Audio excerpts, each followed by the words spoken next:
দেখুন এই মেয়েটি একটা পুতুলের সঙ্গে ছবি তুলে ফেসবুকে পোস্ট করে, কিন্তু অডিয়েন্স তার ছবিতে মাত্র 3টা লাইক দেয়। তখন এই মেয়েটি অনেক রেগে যায় এবং সে টিভিতে একটা বিজ্ঞাপন দেখতে পায়, যেখানে এই চিকনা মেয়েটি তার বুকটাকে সার্জারি করিয়ে অনেক বড় বানিয়ে ফেলেছে এবং তার ছবিতে 1 মিলিয়ন লাইক এসেছে।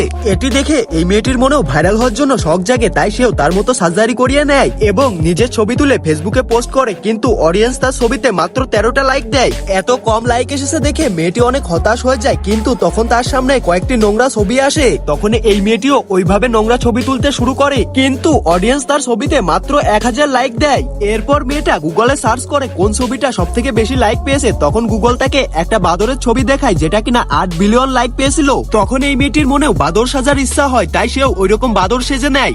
এরপর এই মেয়েটা তার বাদর সাজার ছবি ফেসবুকে পোস্ট করে এবং ছবিটাতে 1 মিলিয়ন লাইক পেয়ে ছবিটা ভাইরাল হয়ে যায় এবং জন নামে একজন ফেসবুক সেলিব্রিটি তার সঙ্গে যোগাযোগ করে এবং তার সঙ্গে দেখা করতে বলে। এরপর মেয়েটা কিছু না বুঝে তার সঙ্গে দেখা করতে যায় এবং এই লোকটি তাকে ইনজেকশন দিয়ে অজ্ঞান করে ফেলে এবং তাকে একটা চিড়িয়াখানার মধ্যে বন্দি করে রাখে, যার কারণে তাকে দেখার জন্য হাজার হাজার মানুষ আসে।